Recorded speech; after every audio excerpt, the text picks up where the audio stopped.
Hello, Phil here from Authentic Vocal and welcome to another video. If you enjoy this video, please give it a thumbs up and subscribe. I hope you guys appreciate the fully authentic vocals that are featured in this video and that you enjoy the analysis as well.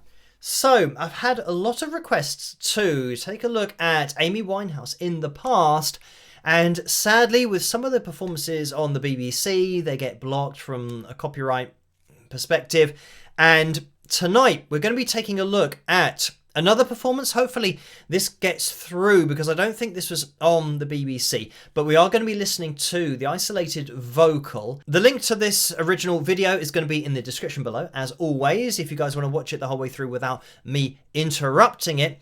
But I am just going to jump into this with the isolated vocal being a little bit more prominent in the mix so we can get an appreciation of Amy's voice.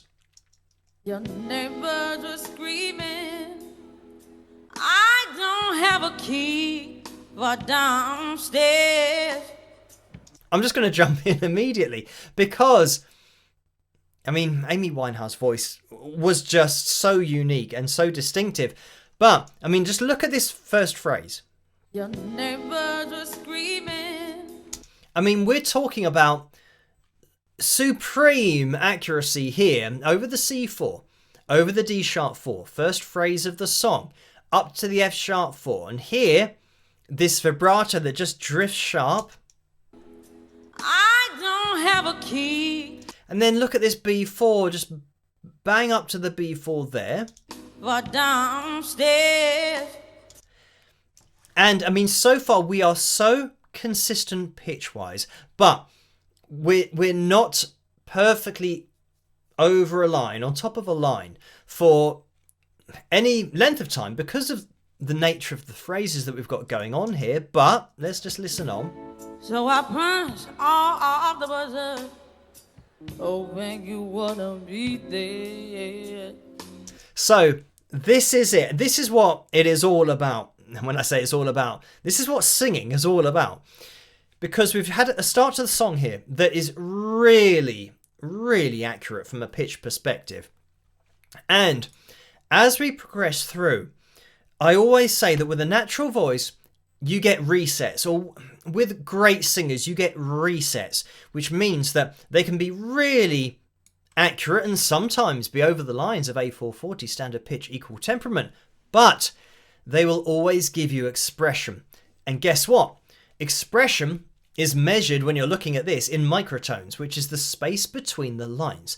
So when we look at this between the lines here, and then we would bang over the B3, and then we came down and we're between the lines with sharp of the G sharp 3. As we then move forward, look at this and have a listen to this. I mean, it's a tiny detail, but this that slide that we have up, sharp of the G sharp 3 and then flat of the G sharp 3. I mean, this is just, you know, microtones as clearly as you're ever going to see them, because this is the same note but produced with a different expression. And obviously we can see that it was sharp of the G sharp 3 and then flat of the G sharp 3, but we don't take it in like that. We take in the sound of the slides, you know, when we're listening to the instrumentation as well in the background. So we're taking it all in as information that is all contextual because it's related to each other. And now my head's hurting, 'cause you say I always give my way. But you were in the shower when I got there, and I just wanted to stay, but I got nothing to say. Oh, listen to that little slide down to the D sharp 4. But, I mean, there might be people that, you know, love Amy's sound and how she used to sing, and there might be people that aren't a fan of her voice and might not understand, and I guess it's coming from maybe less of a mainstream genre, and it's not something that would, even though, you know, she was a huge selling artist and was in the mainstream charts and charted very well and had hits, is coming from that jazz background where you have this kind of thing where, you know, there are microtones all over the place. It's not a style of music that is going to be strict, that's going to be stringent with the way that it's expressed. Instrumentalists from a particular background who like this kind of vocalist, this kind of free form expression, but also the way to just move with the music. You know, instrumentalists with that background love this kind of voice, and that's why it was regarded as such a unique voice, because of these elements being thrown together at the same time. Well, I got nothing to say. I mean, you can see here how we're kind of between notes here, and all of that expression with that slide as well. You were so beautiful. And just a throwaway line there. She didn't care where that note was going. It didn't matter. But here, F sharp 4, listen to it again with vibrato. So beautiful. So, and it was so. You know, it's quite a fast vibrato, and it's actually quite difficult to do it that quickly because it's such a short phrase. Before today. Oh, and intervals. Listen to this F sharp 4. She's actually sharp the first time. And then look at the accuracy here and the accuracy here. This is, again, an F sharp 4 later on in that phrase. Look at where she is E4 here. Look at where she is D sharp 4. So again, even for non-fans, if you've looked at these lines on my channel for any length of time, you don't even necessarily have to be listening to this voice to see how accurate it is. So you would say, well, this person, whoever they may be, they are so accurate with their voice and their intervals are so spot on. Boy, now I heard of what you had. And then you instantly get the reset of now here and here and here and here and here, of now not being over the lines, but looking at that deeper level. I said we're not on the line here, but look how we're flat of the B3. We're not on the line here, but look at how we're flat of the D sharp 4. We're not on the line here. Look at how we're flat of the F sharp 4. So the intervals in this run up, and it's unique in itself because of the slides. Look at how she's sliding up to what I would say is almost perfectly flat with the same interval each time. So that's why it sounds great. Boy, now I heard of. And it's so quick. Blink and you'll miss it. But it's so quick, but it is so good. What you had to say, and man, that was ugly. And this is really the art form in itself. When you're listening to this vocal and not looking at it. Not looking at it is the important thing, because if you're listening... And man, that was ugly. You can just take that as a vocal and you're not even that aware of how accurate it is because of the way it's being delivered. Again, this is just artistry. Being able to do this, when you're looking at this, it looks like a vocalist who is absolutely focusing on pitch. But Amy is absolutely not doing that in this performance. She's just singing how she sings. And she's naturally just nailing pitches here. Absolutely nailed on. You might not pick this up listening to it, but when you're looking at it, you know, this is as accurate as you're ever going to see from any vocalist, any style.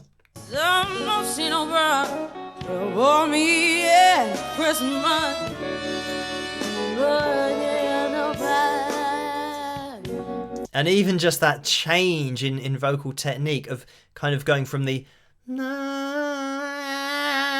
and kind of squeezing it a little bit more and kind of pushing it into that place. Right in there, I don't care. Yeah, that, yeah. It doesn't matter where that's going. And again, F sharp 4 here was absolutely bang on. And again, the intervals here, really accurate, slightly flat, slightly sharp. Again, microtones here, getting a lot of expression. And look at this D4 here, the way that just, again, snuck under the radar of being really accurate.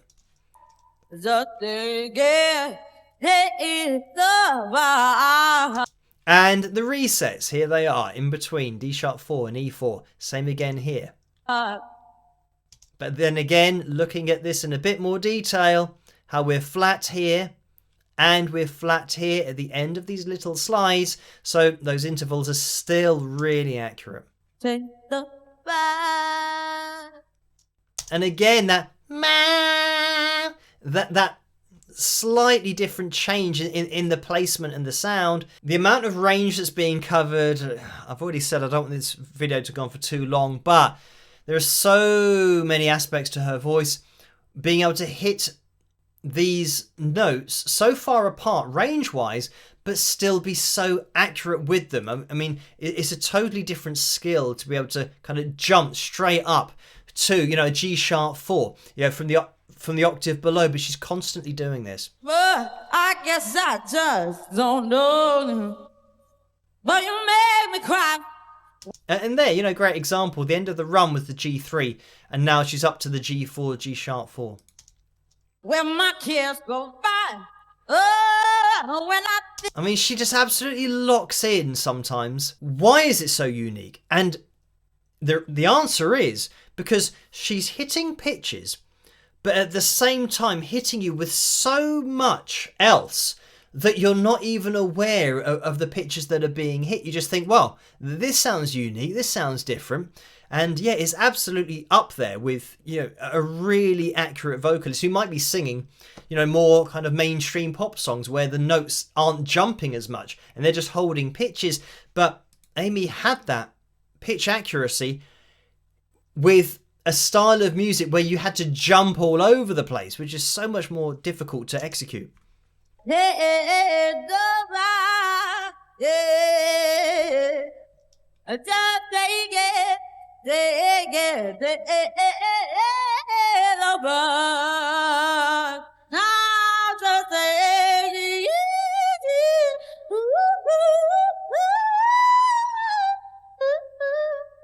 Listen to that. And I mean, this is great as a B5 there. And again, look at the accuracy of the B5 and the G5 as she came down. So off the charts for vocal accuracy, but also with this style of singing. It is so unique, and it almost got to the point there where we're not even worried about lyrical content anymore.